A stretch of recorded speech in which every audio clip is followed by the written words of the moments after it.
आपका स्वागत है। मैं हूँ रिया अग्रवाल, गिरिडीह के प्रमुख खबरों के साथ हाजिर हूँ आपके बीच।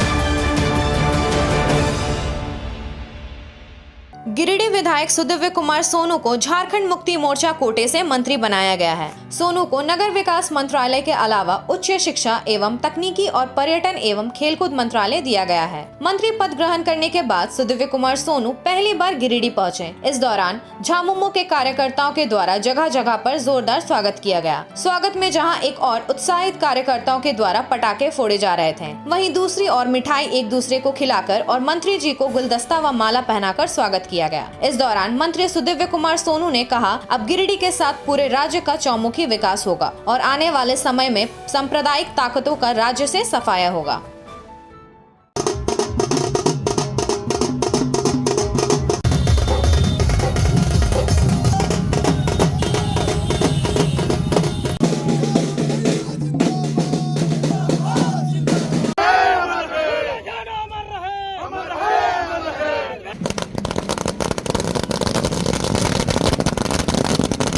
निश्चित रूप से पहले गिरिडीह की जनता की उम्मीदें थी, अब राज्य की जनता की उम्मीदें हैं। आदरणीय मुख्यमंत्री ने जो भरोसा जताया है, उस भरोसे पर खरा उतरने की कोशिश करूंगा और राज्य को एक बेहतर मुकाम तक पहुंचाने का। सवाल ये है कि विकास का तो आपने गिरिडीह जिला को लेकर क्या विकास का रोड मैप क्यों रहा, क्या मानते हैं? मैं तो यह मानता हूं कि जीत के खाते में आने वाला एक वोट जिससे मैं जीता, वो उस विकास की राजनीति पर मुहर थी और मैं यह मानता हूं कि विकास की राजनीति स्थायी है। बाकी जितना ये ध्रुवीकरण और सांप्रदायिक राजनीति है, इसको बहुत बड़ी चोट पड़ेगी आने वाले समय में।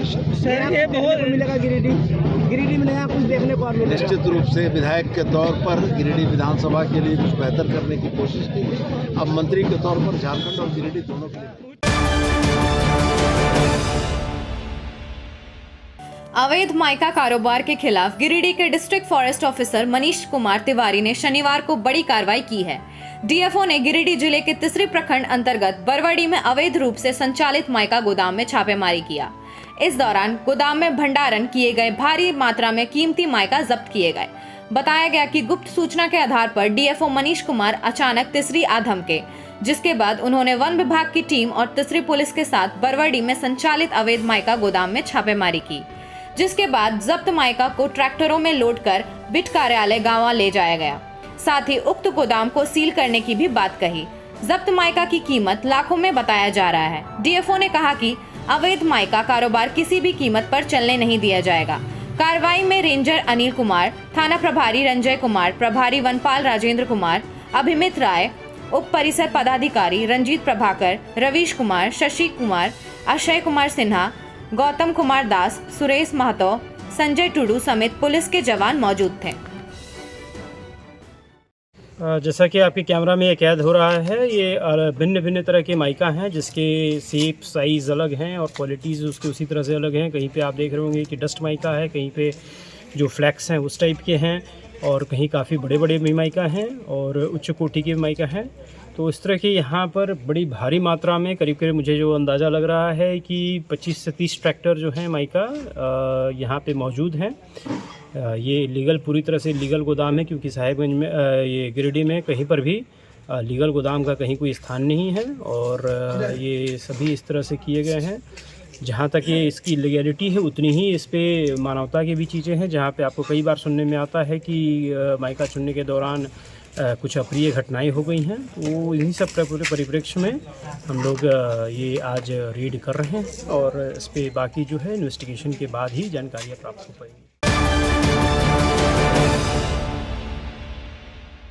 गिरिडीह के देवरी से पिकनिक मनाने के लिए खंडोली जा रहा एक स्कूली वाहन असंतुलित होकर खेत में पलट गई। प्राप्त जानकारी के अनुसार घटना में 9 वर्षीय छात्र मामूली रूप से घायल हो गया। घटना देवरी थाना क्षेत्र के पुन्नीगढ़िया गांव की है। जानकारी के मुताबिक वाहन में 8 से 10 की संख्या में बच्चे सवार थे। बच्चों को पिकनिक के लिए खंडोली ले जाया जा रहा था। इसी क्रम में पुन्नीगढ़िया गांव के पास संतुलन बिगड़ जाने से वाहन खेत में पलट गया। घटना में 3 छात्रों को चोट लगी है। इस दौरान मौके पर मौजूद ग्रामीणों के द्वारा सभी बच्चों को वाहन से सुरक्षित निकाल लिया। चोटिल हुए बच्चों को इलाज के लिए सदर अस्पताल भेज दिया गया है।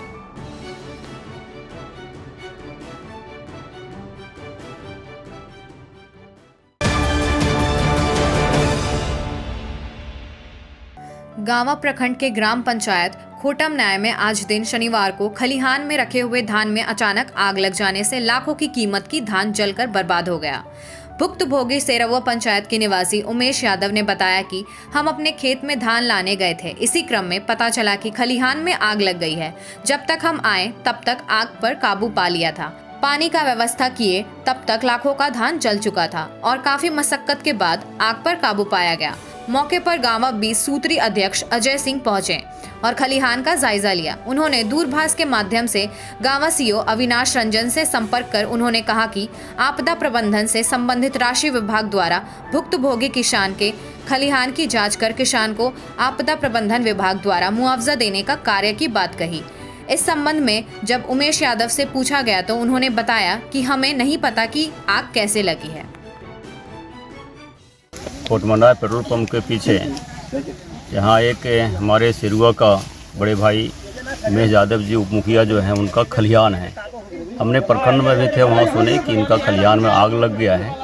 हमें आकर निरीक्षण किए तो बहुत बड़ा दुखद घटना है कि लाखों की प्लस की संपत्ति जो नष्ट हुआ है। मैं आपदा प्रबंधन सरकार झारखंड सरकार के प्रावधान के तहत से मैं सीओ से अभी बात भी की हूँ, सीओ साहब से मैं उनको निर्देश भी दिया कि इनकी जांच करके जो मुहैया जो है अविलंब इनको व्यवस्था किया जाए, इनको मुहैया दिया जाए, क्योंकि लाखों की प्लस का संपत्ति मेरे समय से नष्ट हुआ है। कैसे लगा आग? हम लोग गृहस्थी से पर्पज से बिलोंग करते हैं। खलिहान में धान जमा था, खेती गृहस्थी का समय है और भी धान इकट्ठा करने के लिए गए थे। इस कारण से हमको नहीं पता चला कि कैसे लगा। कितना धान लगभग जल गया? लाख से प्लस का धान जल गया। अभी आग पर काबू पा लिया गया है? आग पर काबू पा लिया गया है। दो जेसीबी मंगाने के बाद, दो ट्यूबवेल चलाने के बाद, हैंडपंप चलाने मोटर चलाने के बाद आग पर काबू पा लिया गया।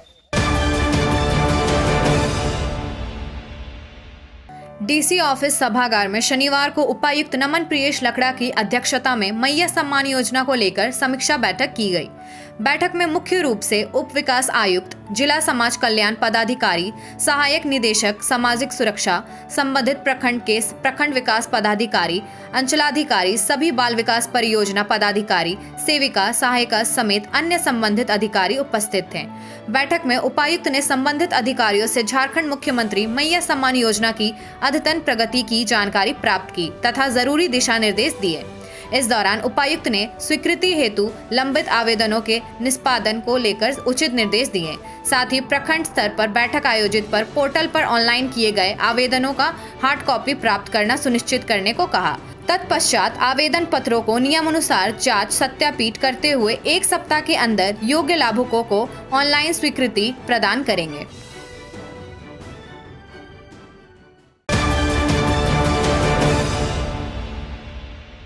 भाकपा माले नेता राजेश सिन्हा ने शनिवार को लखारी स्थित सार्वजनिक तालाब का निरीक्षण किया। मौके पर स्थानीय लोगों से बातचीत किया और तालाब के बारे में कई जानकारी प्राप्त किया। कहा कि इस तालाब के सौंदर्यीकरण को लेकर नगर आवास मंत्री से मिलकर बात किया जाएगा। साथ ही गिरिडीह डीसी को लिखित आवेदन जल्द ही कार्यालय में जाकर दिया जाएगा। कहा कि स्थानीय विधायक मंत्री बने हैं, यह गिरिडीह के लिए काफी खुशी की बात है। हम सभी को पूरा उम्मीद है कि झारखंड को इनके मंत्री बनने का पूरा लाभ मिलेगा। अभी हम आए हैं वार्ड नंबर 6 के लखारी जो तालाब है, वार्ड नंबर में है तो नगर निगम क्षेत्र में है। नगर निगम क्षेत्र में जो तालाब का बहुत सारा तालाब था वो खत्म हो गया। अभी मानसरोवर जिस तरह से सुंदरीकरण हुआ है, ठीक उसी प्रकार इसका भी सुंदरीकरण हो जाने से बेहतर रहता। पिछले कई सालों से यहाँ के जो लोग हैं, यहाँ के जो जनता है, इसका डिमांड किया, लेकिन बार बार इसको टाल दिया गया है। यहाँ के कोई डालमिया जी जो हैं, एक तरह से वो माफिया इस क्षेत्र के, जो एक तरह से हम कह सकते हैं कि जमीन माफिया के रूप में आते हैं और वो बार बार किसी भी काम को रुकवाते हैं। आसपास एरिया में भी ऐसा प्रॉब्लम क्रिएट करते हैं। हम उनको अपने माध्यम से, भाकपा माले के माध्यम से कहना चाहते हैं कि जो सार्वजनिक चीज़ है उस पर डिस्टर्ब मत करिए। गलत तरीके से अगर पेपर बनाए हैं आप, सुप्रीम कोर्ट का ये नियम है कि जो जल स्रोत है उसको आप खत्म नहीं कर सकते हैं, जो जल स्रोत का काम है उसको आप रुकवा नहीं सकते हैं। एक बार एसडीएम नमिता जी थी, उनके समय में ये बनने का प्रयास हुआ लेकिन उसको भी रोका गया।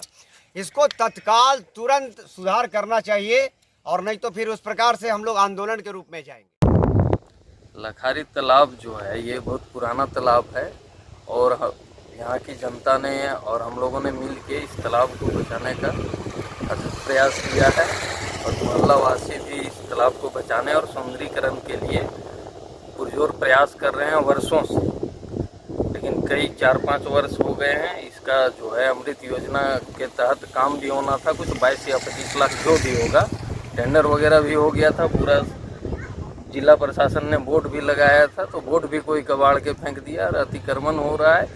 जो तालाब अभी बचा है इसका सुंदरीकरण हर हाल में हो, ये हम लोग चाहते हैं। और ये तालाब गिरिडीह के लगभग तालाब तो क्या हो गया है, वो कहाँ चला गया वो तो प्रशासन जाने, लेकिन जो तालाब अभी ज़मीन पे है इसे बचाया जाए और इसका सुंदरीकरण। गिरिडीह जिले के तिसरी सामुदायिक स्वास्थ्य केंद्र में बंध्याकरण मरीजों से उगाही का खेल इन दिनों खूब फल फूल रहा है। शनिवार को यह मामला सामने आया। तिसरी के थान सिंह डी पंचायत के डुब्बा निवासी दिलीप तुरी की पत्नी एवं पलमरुआ के कासी ताड़ निवासी रेखा देवी ने अस्पताल के चिकित्सकों पर सहिया के माध्यम से 1000 रुपए एवं 2200 रुपए उगाही करने का आरोप लगाया है।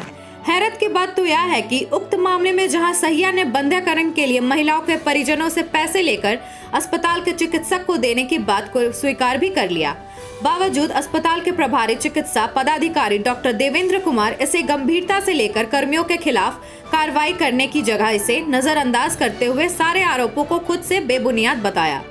ऐसे में यह कहना बिल्कुल भी गलत नहीं होगा कि अस्पताल के कर्मियों द्वारा बंध्याकरण के समय अवैध उगाही के मामले में उनके द्वारा संरक्षण दिया जा रहा हो, या फिर यह भी हो सकता है कि यह पैसा उनके ही कहने पर बंध्याकरण कराने आए लोगों से लिया जाता हो, जिस कारण वह मामले की जांच न कर सीधा इसे बेबुनियाद आरोप बता दे रहे हैं। खैर, जो भी सच्चाई वरीय अधिकारियों के जांच के बाद ही सामने आ सकता है। आधार है, चूँकि पेशेंट को हम लोग बेनिफिशरी को हम लोग खुद सरकार की तरफ से 2000 महिला बंध्याकरण में और 3000 या 4000 पुरुष नसबंदी में दिया जाता है उनके अकाउंट में, तो पैसे लेने की बात ही निराधार है। क्योंकि मैं खुद यहाँ स्वयं रहता हूँ 24/7, तो सब चीज़ मेरे निगरानी में ही होता है। इसलिए कोई अगर ऐसा आरोप लगा रहे हैं या तो किसी की बातों में आके लगा रहे हैं तो बिल्कुल ही गलत है। जबकि सर सहिया दीदी ने स्वीकार की है कि मैंने 2000 रुपया खुद पेशेंट से लेकर दिए हैं। सहिया दीदी का भी आरोप बिल्कुल ये निराधार ही है, क्योंकि ये फॉल प्ले मुझे प्रतीत होता है, तो ये बिल्कुल गलत है। आपको मिला है पैसा? मिला है तो डॉक्टर साहब दे दिए। डॉक्टर साहब को दिए हैं? वो मांग रहे हैं तो क्या करें आप? कौन डॉक्टर से? अरे आप भी पैसा दिए हैं? हाँ। कितना दिए? 1000। किसको दिए? कितना मांगा गया था आपसे? 1000 ही मांगा गया था क्या? 2000 मांगा गया, लेकिन कितना दिए? 1000। किसको? सही को दिए? निकालो से। अच्छा, वो कहाँ चल गया? वो करवाने के लिए पैसा मांगा गया था। पेट में गोला निकल लेगा। पेट में? हाँ, अच्छा, गोला है। हाँ। पैसा दीजिए तब निकाल देगा, नहीं देगा पैसा तो अंदर ही रहेंगे। अच्छा, आप दिए हैं पैसा? किसको दिए?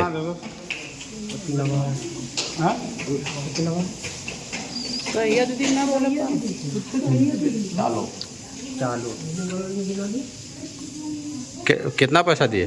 2003 ना 2002। डॉक्टर मांग रहा है ये बोल के पैसा लिया गया। क्या नाम हुआ आपका?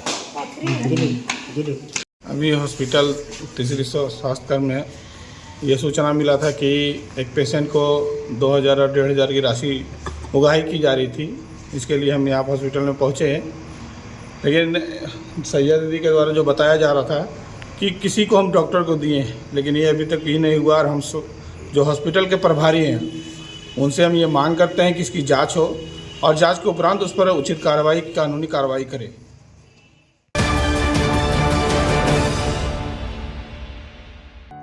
सदर अस्पताल गिरिडीह में 7 दिसंबर दिन शनिवार को परिवार नियोजन कार्यक्रम अंतर्गत पुरुष नसबंदी अभियान दिनांक 2 दिसंबर 2024 से 21 दिसंबर 2024 तक किया जाना प्रस्तावित है। अभियान के व्यापक प्रचार प्रसार को लेकर आज सिविल सर्जन व अन्य संबंधित अधिकारियों ने प्रचार वाहन को हरी झंडी दिखाकर रवाना किया। अभियान के दौरान प्रत्येक प्रखंड द्वारा कम से कम 20 पुरुष नसबंदी की उपलब्धि सुनिश्चित की जाएगी। कार्यक्रम को संबोधित करते हुए सिविल सर्जन ने कहा, इस अभियान के दौरान पूरे राज्य में जनसंख्या स्थिरीकरण के प्रति जागरूकता उत्पन्न करने एवं उपलब्ध साधनों को प्रत्येक योग्य दंपत्ति तक पहुंचाना है।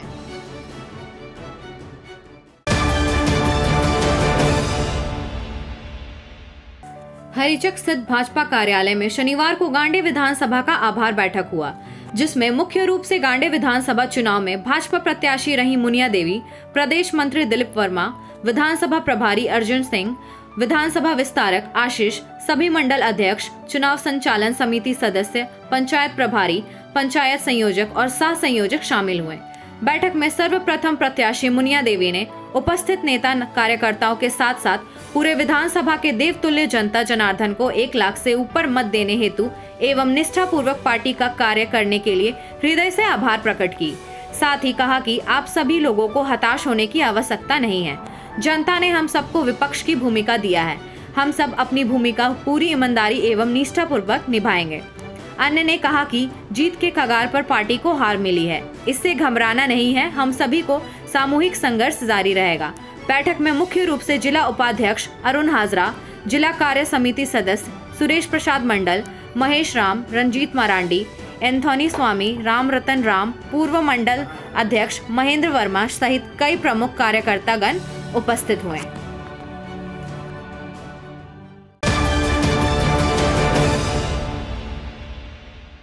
सुभाष बीएड कॉलेज में शनिवार को विदाई सह सम्मान समारोह का आयोजन किया गया। इस समारोह में सत्र 2022-24 के प्रशिक्षणार्थियों को विदाई दिया गया। कार्यक्रम की शुरुआत दीप प्रज्वलित कर महाविद्यालय के डिप्टी डायरेक्टर आकाश परमहंस और प्राचार्य डॉक्टर अनुज कुमार ने विधिवत रूप से किया। महाविद्यालय के डिप्टी डायरेक्टर आकाश परमहंस ने कहा कि हर विदाई एक सूर्यास्त है जो हमेशा सूर्योदय का इंतजार करता है, इसलिए आप नए मुकाम को हासिल करें। महाविद्यालय के प्राचार्य डॉक्टर अनुज कुमार ने कहा कि हमें हमेशा आगे बढ़ते रहना होता है। हमें अपना आगे करियर बनाना है तो हमें आगे बढ़ता ही रहना होगा। मैं आप सभी के उज्जवल भविष्य की कामना करता हूँ। धन्यवाद ज्ञापन देते हुए प्रोफेसर कौशल राज ने किया। बीएड सत्र 2022-24 के प्रथम टॉपर आकांक्षा कुमारी, द्वितीय टॉपर ज्योति कुमारी, तृतीय टॉपर फिजा प्रवीण और डीएलएड से प्रथम टॉपर मनोभिषेक बैनर्जी, द्वितीय टॉपर मुकेश कुमार और तृतीय टॉपर पल्लवी कुमारी गोप को सम्मानित किया गया। इस कार्यक्रम का मंच संचालन डॉक्टर शमा प्रवीण ने किया।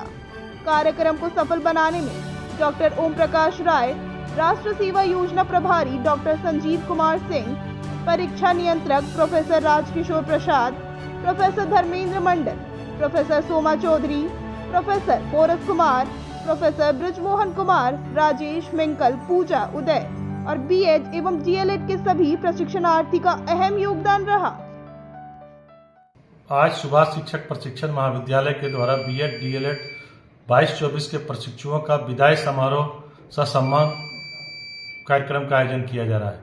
इस कार्यक्रम का उद्देश्य है कि जो भी हमारे बीएड और डीएलएड के विद्यार्थी एक्सीलेंट लाए हैं, टॉप 3, टॉप 5, उनको सम्मानित करना और सम्मानित करने के अलावा हम लोग विदाई के साथ उनको ये लगनशीलता और धैर्य दिला रहे हैं। क्योंकि आप सुभाष शिक्षक प्रशिक्षण महाविद्यालय में अध्ययनरत थे तो कई तकनीकों का ज्ञान भी हम लोगों ने कराया, क्योंकि अन्य शिक्षण बीए, एमए, 10th और टीचर ट्रेनिंग कोर्स दोनों में अंतर है।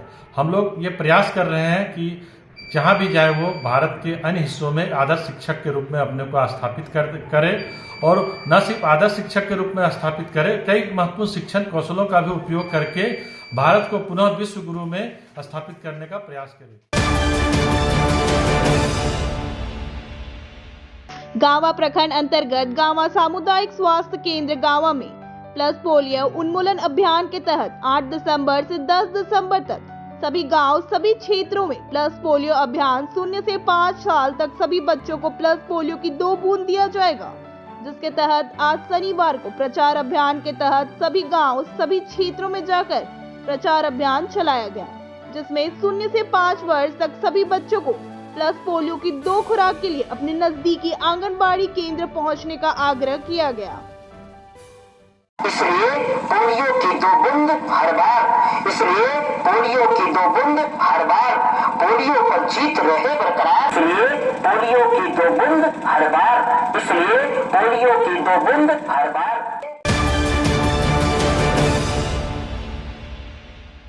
नगर विकास एवं आवास विभाग मंत्री सुदिव्य कुमार सोनू शनिवार को रांची से गिरिडीह आ रहे थे। इस दौरान झामुमो कांग्रेस व युवा कांग्रेस कार्यकर्ताओं ने डुमरी चौक में फूल माला पहनाकर जोरदार स्वागत किया। साथ ही कार्यकर्ताओं ने पटाखे फोड़े, खुशियां मनाई। वहीं मंत्री ने कहा कि हेमंत बाबू ने जो दायित्व मुझे दिया है उस पर खड़ा उतरने का हर संभव प्रयास करूंगा। कहा कि दिवंगत जगन्नाथ बाबू हमारे मित्र थे। डुमरी विधानसभा जगन्नाथ बाबू की धरती रही है। यहाँ की जनता की समस्याओं को हर हाल में निदान करूंगा। इस दौरान झामुमो प्रखंड अध्यक्ष राजकुमार महतो, बरकत अली, राजकुमार पांडे, कांग्रेस जिला उपाध्यक्ष महेश भगत, युवा कांग्रेस जिला सचिव गुड्डू मलिक, कांग्रेस प्रखंड अध्यक्ष नागेश्वर मंडल, सुखदेव सेठ, युवा कांग्रेस प्रखंड अध्यक्ष कपिल ठाकुर, पूर्व जिप अध्यक्ष राकेश महतो, जगन्नाथ ठाकुर आदि दर्जनों कार्यकर्ता उपस्थित थे।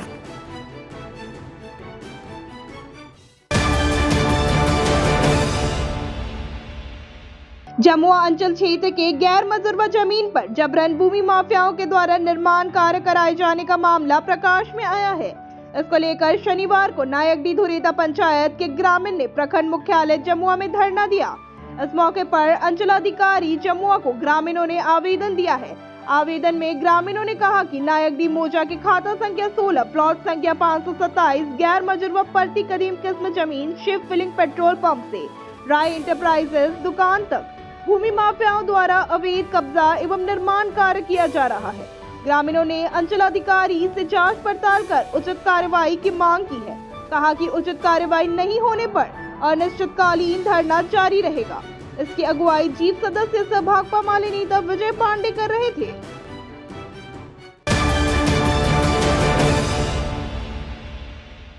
गिरिडीह के मुफस्सिल थाना इलाके के औद्योगिक क्षेत्र जामबाद में शिवम स्टील फैक्ट्री समूह के फर्नेस यूनिट में ड्यूटी के क्रम में फैक्ट्री के दशक पुराने मजदूर 60 वर्षीय गजाधर साहू की मौत हो गई। मृतक गजाधर साहू जामबाद गांव का ही रहने वाला था और जब से इस इलाके में शिवम स्टील फैक्ट्री समूह की स्थापना हुई थी तब से मृतक इसी फैक्ट्री में काम करता था। शुक्रवार की शाम जब मृतक ड्यूटी पर था तो इसी दौरान फर्नेस यूनिट में काम के दौरान किसी ऊंचे स्थान से नीचे गिर पड़ा। लेकिन मृतक के बेटे संतोष साहू और विक्की साहू का आरोप है कि उसके पिता को इलाज के कराने के बजाय फैक्ट्री मालिक ने उसे उनके घर पर पहुंचा दिया। जब घर पर पिता का शव देखा तो तीनों बेटे आपा खो बैठे और स्थानीय ग्रामीण को घटना की जानकारी दिया।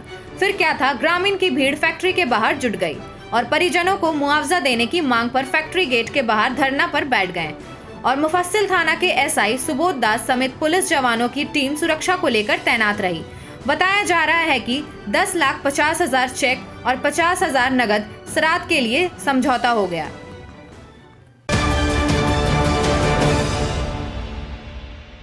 आज के अंक में बस इतना ही। कल फिर मिलेंगे अगले अंक में कुछ ताजा तरीन खबरों के साथ। एबीएन न्यूज की पूरी टीम को दीजिए इजाजत। शुभ रात्रि।